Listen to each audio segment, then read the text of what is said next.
নমস্কাৰ আপোনালোক সকলোকে স্মাৰ্ট ইন আছামৰ অতি গুৰুত্বপূৰ্ণ ভিডিঅ' এটালৈ স্বাগতম জনাইছোঁ। জিএনএম নাৰ্ছিং 2025 বৰ্ষৰ এডমিশ্যন হ'বলৈ হ'লে আপোনালোকে এণ্ট্ৰেন্স এক্সামত কিমান মাৰ্কছ পাব লাগিব, আপোনালোকৰ এণ্ট্ৰেন্স এক্সামৰ কোৱালিফাইং মাৰ্কছ কিমান হয় সেই বিষয়ে আলোচনা কৰিম। ভিডিঅ'টো স্কিপ নকৰিব, শেষলৈ চাই থাকিব।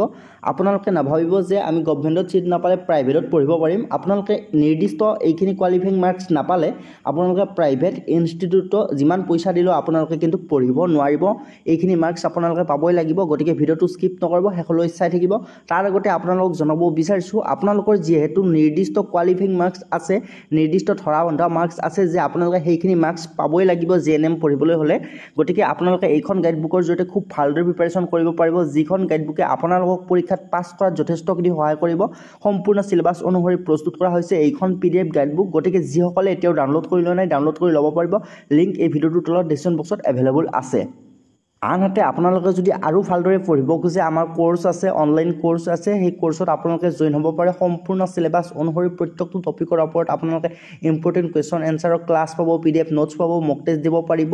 লগতে পৰীক্ষাৰ আগমুহূৰ্তত সম্পূৰ্ণ দৈৰ্ঘ্যৰ 3খন মডেল কুৱেশ্যন বুকলেট আপোনালোকে লাভ কৰিব। গতিকে আপোনালোকে কোৰ্ছতো জইন হ'ব পাৰে। লিংক ডেছক্ৰিপশ্যন বক্সত গোটেইখিনি এভেইলেবল আছে। হোৱাটছআপ নম্বৰ দিয়া আছে, আপোনালোকে হোৱাটছআপ কৰিব। চ' গতিকে আমি বেছি পলম নকৰি ভিডিঅ'টোৰ ফালে আগবাঢ়িছোঁ। গভৰ্ণমেণ্টৰ পৰা Srimanta Sankardev University of Health ছায়েন্সেছৰ পৰা আপোনালোকৰ যিহেতু এণ্ট্ৰেন্স এক্সামটো কণ্ডাক্ট কৰা হ'ব, গতিকে Srimanta Sankardev University of Health ছায়েন্সেছৰ পৰা এটা অফিচিয়েলি কোৱালিফাইং মাৰ্কছ আপোনালোকৰ ধৰি দিয়া আছে। এই মাৰ্কছটো আপোনালোকে লাভ কৰিলেহে গভৰ্ণমেণ্টতো আপোনালোকে ছিট লাভ কৰিব অথবা প্ৰাইভেটতো আপোনালোকে পঢ়িব পাৰিব। আৰু এইটো নহয় যে আপোনালোকে গভৰ্ণমেণ্টত এই কোৱালিফাইং মাৰ্কছটো পালে আপোনালোকৰ ছিটটো বুক হৈ যাব। সেইটো নহয় যে আপোনালোকে গভৰ্ণমেণ্টত মিনিমাম সেইখিনি মাৰ্কছ পালেহে আপোনালোকে কোৱালিফাই হ'ব গভৰ্ণমেণ্ট কলেজ এখনত পঢ়াৰ কাৰণে। তাৰপিছত আপোনালোকৰ কাট অফ মাৰ্কছটো বেলেগ হ'ব। যিমান গভৰ্ণমেণ্ট কলেজ এখনত ছিট থাকে, সেই ছিট অনুসৰি আপোনালোকৰ কাট অফ মাৰ্কছটো বেলেগ হ'ব। কিন্তু আপোনালোকৰ যদিহে কিবা কাৰণত কাট অফ মাৰ্ক সেই কোৱালিফাইং মাৰ্কছটোৰ কৰিও কম যায়, তেতিয়াহ'লে কিন্তু আপোনালোকে পঢ়িব নোৱাৰিব। নিৰ্দিষ্ট আপোনালোকৰ কোৱালিফাইং মাৰ্কছ ধৰি দিয়া আছে।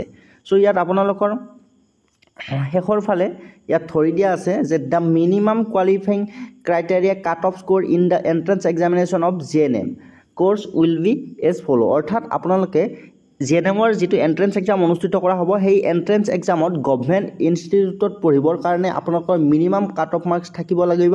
আনৰিজাৰ্ভ আৰু EWS কেটেগৰীৰ কেণ্ডিডেটৰ কাৰণে 30% অৰ্থাৎ 30% আপোনালোকৰ হিচাপ কৰা হ'ব। গতিকে 100 মাৰ্কছৰ পৰীক্ষা হ'ব, 30% আমাৰ কিমান হ'ব? 30 মাৰ্কছেই হ'ব। আপোনালোকে 30 মাৰ্ক লাভ কৰিব লাগিব। চ' এইখিনিতে আপোনালোকে ভুল নকৰিব যে এণ্ট্ৰেন্স এক্সামত 30 মাৰ্ক পালে আপোনালোকে গভৰ্ণমেণ্টত ছিট পাব। এইটো ছিট পোৱা আপোনালোকৰ মাৰ্কছ নহয়, ঠিক আছে। এইটো আপোনালোকৰ মিনিমাম কোৱালিফাইং মাৰ্কছটোহে আপোনালোকৰ ধৰি দিছে। অৰ্থাৎ জেনেৰেল UR আৰু EWS কেটেগৰীৰ কেণ্ডিডেটখিনি 30 নম্বৰ পালে আপোনালোকৰ কোৱালিফাইংহে হ'ব গভৰ্ণমেণ্ট ইনষ্টিটিউটৰ কাৰণে। কিন্তু আপোনালোকে ছিট 30 নম্বৰ পালে নাপায়, আপোনালোকে বেছি নম্বৰ পাব লাগিব। যিহেতু মেৰিট বেচিছত হ'ব, আপোনালোকৰ যিমানটা ছিট থাকে সেই অনুসৰি আপোনালোকৰ কাট অফ মাৰ্কছটো নিৰূপণ কৰিব। গতিকে আপোনালোকে বেছি মাৰ্কছ পাব লাগিব। আপোনালোকে সম্পূৰ্ণটো নাভাব যে 30 মাৰ্ক পালে আপোনালোকে গভৰ্ণমেণ্ট ইনষ্টিটিউট এখনত ছিট পাব। চ' সেইটো আপোনালোকৰ এটা মিনিমাম কোৱালিফাইং মাৰ্কছ ধৰি দিয়া হৈছে। আৰু যিসকল SC ST OBC NCL আৰু দিব্যাংগ হয়, তেওঁলোকে 20% মানে 20 মাৰ্কছ পালে আপোনালোকে গভৰ্ণমেণ্টৰ কাৰণে ইলিজিবল হ'ব। অৰ্থাৎ ইলিজিবল বুলি আপোনালোকে ক'ব পাৰে এণ্ট্ৰেন্স এক্সামত। যেনেদৰে আপোনালোকে HSত 40% মাৰ্কছ পোৱাৰ কাৰণেহে জিএনএম এণ্ট্ৰেন্স এক্সামটো দিব পাৰিছে। গতিকে আপোনালোকে জিএনএম পঢ়াৰ কাৰণে কিন্তু এণ্ট্ৰেন্স এক্সামতো আপোনালোকে 30% আনৰিজাৰ্ভ EWS আৰু যিসকল ৰিজাৰ্ভ কেটেগৰী হয় আপোনালোকে 20% মানে 20 মাৰ্কছ আপোনালোকে লাভ কৰিব লাগিব। আপোনালোকৰ কাট অফ মাৰ্কছটো পিছত পৰ্যায়ত বেলেগ হ'ব, আপোনালোকৰ মেৰিট বেচিছত হ'ব। আৰু কিন্তু এইখিনিতে আপোনালোকৰ সকলোতকৈ গুৰুত্বপূৰ্ণ কথা এইটোৱে যে প্ৰাইভেট ইনষ্টিটিউটৰ কাৰণে আপোনালোকৰ ছিট কিন্তু ধৰি দিয়া আছে যে কিমান মাৰ্কছ আপোনালোকে পাব লাগিব। 50% মেনেজমেণ্ট কোটাৰ ছিট থাকিব প্ৰাইভেট ইনষ্টিটিউটসমূহত। ইয়াৰ ভিতৰত আপোনালোকৰ জেনেৰেল যিসকল আনৰিজাৰ্ভ EWS কেটেগৰী আপোনালোকে 20% মিনিমাম মাৰ্কছ, অৰ্থাৎ এণ্ট্ৰেন্স এক্সামত 20 মাৰ্কছ আপোনালোকে মিনিমাম পাবই লাগিব। তেতিয়াহে আপোনালোকে প্ৰাইভেট ইনষ্টিটিউটত পঢ়িব পাৰিব। যদি আপোনালোকে 19 মাৰ্কছো পায়, তেতিয়াও কিন্তু আপোনালোকে যিমান পইচা দিলেও পঢ়িব নোৱাৰিব। মিনিমাম আপোনালোকে 20 মাৰ্ক আপোনালোকে মেনেজমেণ্ট কোটাত 50% ছিট থাকিব। ইয়াত আপোনালোকে মিনিমাম 20 মাৰ্ক আপোনালোকে পাবই লাগিব। আৰু যিসকল SC ST OBC NCL হয়, আপোনালোকে 18 মাৰ্কছ পাব লাগিব, মানে 18% 100ৰ 18 মাৰ্কছ হ'ব, ঠিক আছে।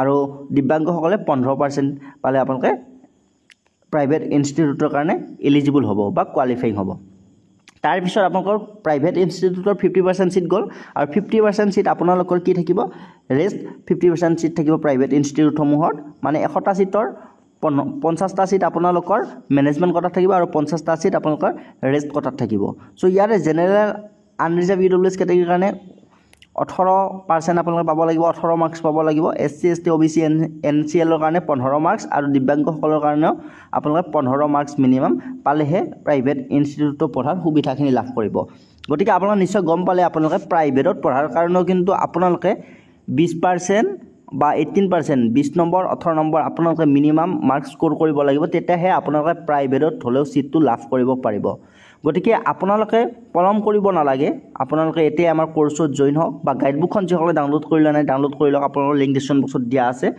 চ' এইখিনিতে আপোনালোকক এটা ব্যক্তিগত মোৰ ফালৰ পৰা পৰামৰ্শ দিব বিচাৰিছোঁ ভাল পালে আপোনালোকে গ্ৰহণ কৰিব পাৰে ধৰক আপোনালোক সকলোৰে জিএনএম পঢ়াৰ ইচ্ছা আছে যিহেতু এই ভিডিঅ'টোত আপোনালোকে ক্লিক কৰিছে কিন্তু এতিয়াই আপোনালোকে জিএনএম পঢ়াৰ কাৰণে প্ৰাইভেট ইনষ্টিটিউটসমূহত ছিট বুকিং কৰাৰ দৰকাৰ নাই কাৰণ আপোনালোকে এন্ট্ৰেন্স এক্সামটো দিব এন্ট্ৰেন্স এক্সামটোত যদি আপোনালোকে ভাল মাৰ্কছ পায় আপোনালোকে গভৰ্ণমেণ্টতো ছিট লাভ কৰিব পাৰিব গভৰ্ণমেণ্টতো আজিকালি যথেষ্টখিনি ছিট আছে প্ৰত্যেকখন ডিষ্ট্ৰিক্টতে আপোনালোকৰ নাৰ্ছিং কলেজসমূহ আছে গতিকে গভৰ্ণমেণ্টতো ছিট পোৱাৰ যথেষ্টখিনি আপোনালোকৰ সুবিধা থাকে আপোনালোকে ভালদৰে গভৰ্ণমেণ্টত পঢ়ি ছিট পাম বুলি আপোনালোকে এন্ট্ৰেন্স এক্সামটো বৰ্তমান সময়ত দিয়ক গভৰ্ণমেণ্টত ছিট পালে আপোনালোকে প্ৰাইভেটতকৈ পঢ়িব লাগে আৰু প্ৰাইভেটতো আপোনালোকে যদি পিছৰ পৰ্যায়ত পঢ়িম বুলি ভাবে আপোনালোকে আৰামছে প্ৰাইভেটতো ছিট পাই যাব কাৰণ অসমত বৰ্তমান সময়ত private nursing institute Srimanta Sankardev ইউনিভাৰ্চিটিৰ আণ্ডাৰত যথেষ্টখিনি আছে গতিকে মই ভাবোঁ আপোনালোকে আগতীয়াকৈ ছিট বুকিং কৰাৰ কোনো ধৰণৰ কথা নাই আপোনালোকে ক'ৰবাত নহয় ক'ৰবাত আপোনালোকে ছিট এটা নিশ্চয় লাভ কৰিব এণ্ট্ৰেন্স এক্সামৰ পিছত আপোনালোকে এতিয়াই ছিট বুকিং কৰাৰ কোনো ধৰণৰ